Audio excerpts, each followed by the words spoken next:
Welcome to the Curious Machine. Today we're diving into something really fundamental to what it means to be alive, qualia. It's a term that might sound a bit academic, maybe, but it describes those private, unique sensations that make up your personal experience of the world. Think about it, the distinct taste of your morning coffee, the vibrant red of a stop sign, or even that dull throb of a headache. Exactly. These aren't just physical events happening in our brains. They come with a specific feel or what it is like quality. That's what qualia are. And for centuries, philosophers, scientists, they've grappled with this profound question. How do these deeply subjective experiences actually emerge from our physical brains? It's one of the biggest mysteries out there, really. Right. And our mission today is to truly unpack this fascinating idea. We're going to explore some surprising insights, maybe challenge our own assumptions a bit, and understand why something so seemingly simple has led to some of the deepest, most enduring questions about the mind. By the end of this deep dive, you'll have shortcut, hopefully, to being genuinely well-informed on a topic that touches every single moment of your conscious life. Okay, so let's really get our heads around this. When we talk about qualia, we're zooming in on subjective, conscious experiences. Can you give us some vivid examples that help us truly grasp this concept, maybe beyond just the basic taste or color? Absolutely. Think about the unique prickling sensation of pins and needles, maybe, or the specific aroma of fresh baked bread that just brings back a flood of memories. These aren't just thoughts about an experience. They are the direct, raw experience itself. It's the isness of a sensation, if you will. The isness. That's a great way to put it. So it's about the what it is like character of our mental states. How do we distinguish these private feelings from, say, just recognizing something or having a belief about it? Well, one way philosophers have tried to pin it down is by calling them raw feels. Huh. This refers to a perception considered purely by itself, completely separate from any effect it might have on our behavior or any judgment we make about it. A cooked feel, on the other hand, is that perception viewed through its effects. So the actual immediate taste of a lemon is a raw feel, but your reaction to pucker your lips or say sour, well, that's a cooked feel. The crucial point is only the raw feels are considered qualia. That's a fascinating distinction. So the key takeaway here is that qualia strip away all the usual behavioral responses, forcing us to look at the pure, unadulterated sensation itself. That seems to be why it's so hard to grasp or even talk about sometimes. It is. Speaking of talking about it, this term actually has a surprisingly rich history, right? It wasn't just invented recently. Oh, indeed. No. The term qualia itself was introduced into philosophy by Charles Sanders Peirce way back in 1866, and then it was formalized in its modern sense by C.I. Lewis in 1929. Later, a very influential philosopher named Frank Jackson defined qualia as those features of bodily sensations and perceptions that no amount of purely physical information includes. He was really highlighting that seeming gap between physical facts and subjective experience. That's a perfect lead-in to Daniel Dennett. He's a well-known cognitive scientist who has also, well, deeply explored this. How did he characterize qualia? I know he later critiqued the idea, but what was his initial framing? Right. Dennett famously described qualia as an unfamiliar term for something that could not be more familiar to each of us, the ways things seem to us. End quote. He identified four common properties typically attributed to qualia, which, as you said, he later sort of picked apart. First, they're considered ineffable, meaning you can't truly communicate or understand them without direct experience. You can describe red all day to someone born blind, but they'll never truly grasp the experience itself. Second, they are intrinsic. They are non-relational properties. Their nature doesn't change based on how they relate to other things. It's just that particular redness. Third, they are private. Interpersonal comparisons are, well, systematically impossible. Is my red precisely the same as your red? We can never truly know for sure. And finally, they are directly or immediately apprehensible.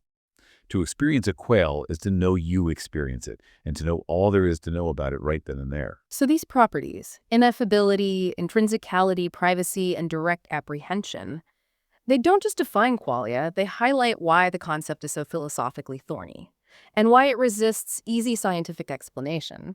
It sounds like they set up quite a challenge for anyone trying to understand consciousness. Which brings us right to the famous mind-body problem. We've always wrestled with how our immaterial thoughts or feelings connect with our physical brains. How does qualia fit into that grand, enduring question? Well, most modern philosophers tend to lean towards physicalism, the idea that everything is fundamentally physical. It all comes down to matter and energy. And for many aspects of consciousness, like, say, attention or memory, neuroscience seems to be making incredible strides in explaining them. These are what philosopher David Chalmers calls the easy problems, though easy is relative, of course. But then we hit a wall with the hard problem of consciousness, and that's precisely where qualia sits. The fundamental question is, how does the physical brain produce that subjective, what it is like experience? It's not just how we see red, but why it feels like something to see red. So even if we had a complete blueprint of the brain, like down to every neuron firing, every chemical reaction, Yeah. why does it feel like something to have these experiences? Why isn't it just a silent, unconscious process running in the dark? This is where the explanatory gap comes in, right? Exactly. Philosopher Joseph Levine coined that term. He used a pretty powerful analogy. We can fully explain heat as the motion of molecules. We Yeah. understand the mechanism, it clicks. But if we identify pain with, say, C fiber firing in the brain, those specific nerve signals associated with pain, the question remains, why does C fiber firing feel like this? Why this particular unpleasantness? Mm. Why doesn't it feel like something else entirely, or maybe nothing at all? This gap suggests our purely physical understanding is, well, at least for now, incomplete when it comes to consciousness and subjective experience. That's a profound thought. It really makes you wonder if our current scientific tools are simply not equipped to bridge that gap. And some thinkers, like Colin McGinn, even take a more pessimistic view, suggesting we might never fully understand this. They call it new Mysterianism. That's a pretty bold claim, saying some things might just be beyond human comprehension. It is bold. Hmm. And given that qualia, by their very nature, can't be directly measured or demonstrated in a lab, proponents often resort to very clever thought experiments. They're designed to kind of compel us to conclude they must exist, to poke holes in a purely physicalist view. Oh, I love a good thought experiment. Let's dive into some of these mind-bending scenarios that make you question your own reality. First up, the inverted spectrum argument. How does that one work? Right, this idea, originally from John Locke way back, asks you to imagine two people. Hmm. Let's call them Alex and Ben. Alex sees red where Ben sees green, and vice versa. Everything is flipped for them color-wise. But here's the crucial twist. They both behave and communicate exactly as if their perceptions are identical. They both call fire trucks red, grass green. Right? Mhm. There's no physical or behavioral test you could perform to reveal this internal inversion. So the argument is, if we can imagine this scenario without any logical contradiction, it suggests there's a non-physical property qualia that determines how things look or feel subjectively, but it has no direct physical basis that we can observe from the outside. It's truly a private experience. Precisely. It pushes the idea that there's something more than just the physical stuff going on. However, critics like Alex Byrne point out that real-world color perception might have subtle asymmetries that, well, that would make such a perfect inversion detectable. For instance, we experience more distinct shades between red and blue than we do between green and yellow. That's just a fact of our perception. Or think about how dark yellow is inherently brown, while a dark blue is just dark blue. These aren't symmetrical. And red also universally feels warm, while blue feels cool. Maybe those aren't just learned associations, so the simple inversion might not be so simple in reality. That's a great counterpoint. It's fascinating how these theoretical ideas bump up against the messy complexities of actual human perception. Okay, next we have the American philosopher Thomas Nagel's incredibly famous paper, What Is It Like to Be a Bat? He argues that consciousness has an essentially subjective character. How did he illustrate that? Nagel's core question is just that. What is it like to be that organism? He claims that while a human can try to imagine what it's like to be a bat, by taking the bat's point of view, picturing echolocation hanging upside down, it would still be fundamentally impossible to know what it's like for a bat to be a bat. Uh-huh. That deeply subjective aspect, he suggests, can never be fully captured by objective reductionistic science. It's something felt from the inside, not just measured from the outside. That really highlights the potential limits of objective science when it comes to subjective experience. Okay, next, the zombie argument. This one definitely sounds like science fiction. It does, but it's a powerful philosophical tool. Saul Kripke, and later David Chalmers, suggested the logical possibility of a philosophical zombie. This isn't a Hollywood zombie. It's a being physically identical to a conscious person, molecule for molecule, atom for atom, but completely lacking any subjective experience. It would look, act, and speak exactly like you or me respond to questions, seem to feel pain and react appropriately, but inside, as Chalmers puts it, all is dark. There's no inner light, no feeling, no what it's like. So, if such a zombie is truly conceivable, even just logically possible, it implies consciousness is non physical because it's an extra fact beyond all the physical facts. The physical world could exist exactly as it is, but without any consciousness attached. It's a stark idea. It is dark. Yeah. However, Marvin Minsky, a pioneer in artificial intelligence, he countered that this argument is kind of circular. He argues that it tries to prove consciousness is non-physical by assuming that physical systems like humans cannot inherently produce consciousness, which is the very thing being debated. It assumes the conclusion. That's a fair point, yeah. It does seem to build in an assumption. And finally, we have perhaps the most iconic thought experiment in the qualia debate, the one that really challenges our ideas about knowledge itself, the knowledge argument, often illustrated by Mary the color scientist. This is a big one. Absolutely. Probably the most famous. Imagine Mary, a brilliant neurophysiologist who lives her entire life in a completely black and white room. Through books, lectures, computer simulations, vast data, she learns everything there is to know about color vision. All the physical facts, wavelengths, retinal cell responses, neural processes in the visual cortex, how our vocal cords contract to say red. She has exhaustive, complete physical knowledge, but she has never actually seen color. What happens when she finally steps out of that room and sees a vibrant, ripe red tomato for the very first time? Right. And most of us have this very strong intuition, almost a gut feeling, that she learned something profoundly new in that moment. An aha moment.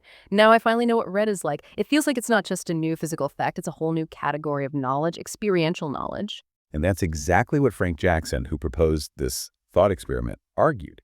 He said this new knowledge, the what it's like, is a non-physical fact about the sensation of seeing red. Therefore, physicalism, the idea that all facts are physical facts, must be false.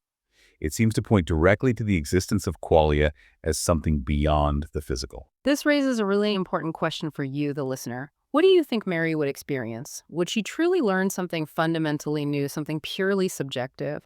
Or would her complete physical knowledge somehow prepare her, perhaps implicitly, for the full subjective experience of red? It really makes you think about the nature of knowing and experiencing. Of course, not everyone is convinced by these arguments. Not everyone agrees that qualia exist as these mysterious private things separate from the physical world. Some philosophers argue that our very concept of qualia is simply confused, or maybe that we're misinterpreting these thought experiments. That's right. Daniel Dennett, whom we mentioned earlier, is a very prominent voice arguing against qualia, as they're commonly defined. He uses what he calls intuition punks, basically, thought experiments designed to challenge our initial gut feelings, to show that if we try to apply the concept of qualia practically, it often becomes useless or leads to unanswerable, maybe even meaningless questions. He even has his own twist on the inverted spectrum argument, right? The alternative neurosurgery one. Yes. Imagine you wake up one day and find your colors seem inverted. Grass looks red, fire trucks look green. But Dennett asks, how would you actually know if your qualia themselves were inverted, or if only your connection to your memories of past qualia had been altered or remapped? Both scenarios would produce the same apparent result from your perspective. You'd feel like things were inverted. He argues this makes it impossible to definitively know if your supposedly immediately apprehensible qualia had truly changed, undermining that core property. So it introduces an ambiguity that the original properties of qualia were supposed to rule out. Exactly. And Dennett also directly challenges the Mary thought experiment. He takes a different tack. He argues that if Mary truly knew everything physical about color, her knowledge would be so incredibly deep and comprehensive that it goes far beyond what we can even properly imagine. She wouldn't just know abstract facts. She'd know exactly how those facts translate into brain states, and she'd be able to deduce and maybe even anticipate exactly what seeing red feels like. Her physical knowledge would be that complete. To make this point clearer, Dennett offers his own counter-thought experiment, Robomary, right? Yes, Robomary is a robot built with only black and white cameras. But she can meticulously study other robots' brains, maybe even human brains, as they perceive red. She can simulate her own brain's reaction down to the finest detail, learning exactly which circuits need to activate for the seeing red state. With this perfect knowledge, Dennett suggests she could, in theory, put her own internal states into the seeing red state without ever actually using her cameras to visually perceive red light from the outside world. So the argument is, if Mary's knowledge were truly omniscient about physical facts, her internal states would be as transparent, meaning fully understandable and predictable, as a robot's. Pretty much. Then it concludes that if qualia exist at all, they aren't some special non-physical property. They're just more the same, meaning they are incredibly deep, rich, complex, and highly individual neural responses. They're just too fine-grained and complex for our current language or concepts to fully capture easily, not some ethereal separate thing. That's a really different way to frame it, qualia as complexity, not mystery. But what about other critiques of the Mary argument? Were there other explanations for what Mary might experience? Yes, definitely. Paul Churchland, for instance, offered a different perspective. He suggested that even if Mary knew all the abstract facts, her brain might not have actually developed the physical ability to visually process color. If she hadn't been exposed to those specific wavelengths during crucial developmental stages, the necessary neural pathways might just not be there or not be functional. It's about brain development, not just information. So she's missing the hardware experience, the developed circuitry, not just a missing data point. That makes sense too. And then there's David Lewis's ability hypothesis, which offers another angle on Mary's new knowledge. Lewis argues that when Mary sees red for the first time, she doesn't gain new factual information or propositional knowledge. She already had all the physical facts. Instead, he argues, she gains new abilities. She gains know-how. Specifically, the ability to remember what red looks like, the ability to imagine other red things, and the ability to recognize further instances of redness just by looking. This way, physicalism, the idea that all facts are physical facts, remains compatible with her gaining new knowledge, because this new knowledge is a skill and ability, not a fact about the world. That's a very clever distinction, knowing that versus knowing how. And Marvin Minsky, the AI pioneer, he also weighed in from a computational perspective. Minsky, yes, he viewed qualia not as some simple, irreducible, indescribable essence, but rather as problems of complexity. He famously said something like, feelings are not strange alien things. It is precisely those cognitive changes themselves that constitute what hurting is. For him, what we call qualia are just the incredibly intricate and subjective ways our complex computational brains process information and shift between internal states. And finally, there's Michael Tye's representationalism, which takes very direct swing at the whole idea of qualia being distinct intrinsic properties of experience itself. Tye argues, quite radically, that there are no qualia as separate intrinsic qualities of our experiences. He calls experience transparent, meaning we essentially see through it directly to the object or property in the world itself. So the qualities we perceive, like redness, are qualities of the external surface of the tomato, for example, not qualities of our inner experience. Our experience just represents those outer qualities.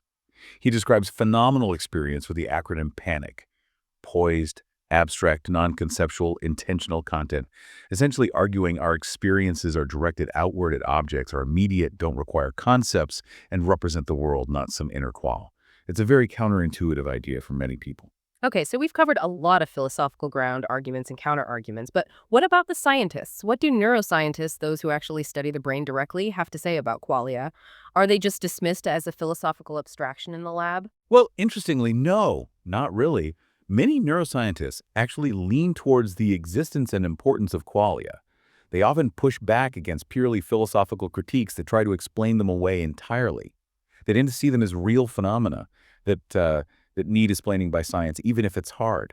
Let's start with Nobel laureate Gerald Edelman. What was his perspective on this? Edelman argued quite forcefully that it's simply not feasible to ignore completely the reality of qualia.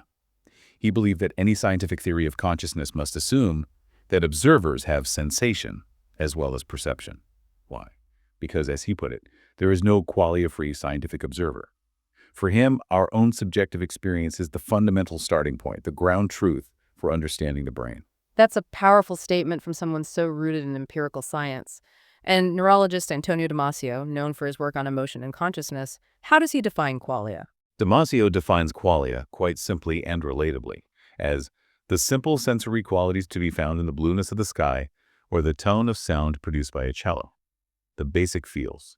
He emphasizes that our minds and consciousness are first and foremost private phenomena. And while they're challenging to study objectively, he strongly believes that subjective observations can inspire objective experiments and can ultimately be explained by scientific knowledge.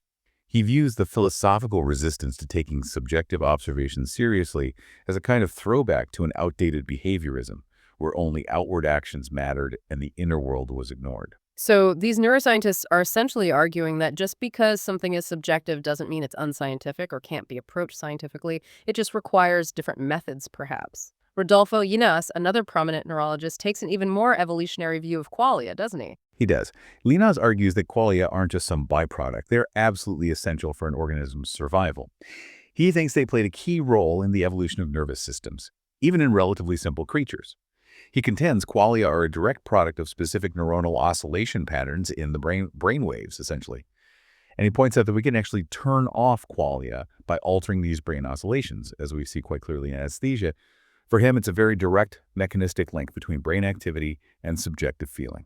That's a truly fascinating empirical angle connecting qualia to measurable brain rhythms. And finally, Villayanur Ramachandran and William Herstein, they propose something quite ambitious. Actual laws of qualia. What did they suggest? Yeah, they went so far as to suggest specific functional criteria, things a neural event would have to do to be associated with qualia. First, irrevocable and indubitable. You don't generally doubt if something looks red to you right now. An explicit neural representation is created, and it's sort of automatically reported or available to the system. It's immediate and undeniable at that moment. Second, open-ended. Once a representation is created like the percept of an apple, you have a luxury of choice for what to do next. You can eat it, draw it, bake a pie, throw it. This differentiates qualia-linked perception from simple automatic reflexes which have fixed outputs. Third, short-term memory. The representation has to persist in short-term memory long enough for you to actually make that choice of output. It can't be just an instantaneous flicker. And fourth, attention. Qualia and attention are very closely linked. Focused attention is often needed to fully experience the richness of qualia and to make meaningful choices based on them. So they're trying to define qualia by what they do functionally in the brain. They approach it empirically, focusing on how qualia might have evolved and how they operate, rather than just getting stuck on the philosophical problem of their existence. And they make an interesting point about scientific discovery, suggesting it often comes from what they call ontologically promiscuous conjectures. Right, basically bold ideas that hypothesize new kinds of existence or phenomena, Hmm. even if they go a bit beyond the currently established scientific data. They're kind of challenging the very strict application of Occam's razor here, suggesting that sometimes, especially in complex areas like consciousness, the simplest explanation might not capture the whole picture. Sometimes reality is more complex. So we've taken quite a journey today, exploring this concept of qualia from multiple angles. We started with its elusive definition and the profound, hard problem it poses for understanding consciousness. Then we dove into those compelling, sometimes bewildering thought experiments that truly make us question our own perceptions. Then we examined the counter-arguments, the critiques suggesting qualia might be a conceptual confusion or perhaps reducible to abilities or complex brain states. And finally, we looked at how neuroscience is increasingly finding ways to integrate these subjective experiences into our scientific understanding of the brain. It really reminds us, doesn't it, that even the most familiar aspects of our daily lives, the color of that tomato, the taste of coffee, the feeling of pain, these harbor profound mysteries about the nature of reality and, well, our place within it. There's certainly no easy answers here. But exploring these questions, I think, opens up entirely new ways of understanding ourselves and the conscious universe around us. It's a conversation that continues to evolve as science and philosophy keep pushing the boundaries. Absolutely. And the more we learn, it seems the more intriguing and perhaps deeper the questions become. It feels like a truly endless frontier of discovery. I agree. We hope this deep dive has given you plenty to think about. Maybe the next time you experience something vivid today, perhaps that first sip of coffee or the unique scent of rain, pause for just a moment. Ask yourself, what is it like? What stands out to you most about this fascinating, maybe frustrating concept of qualia?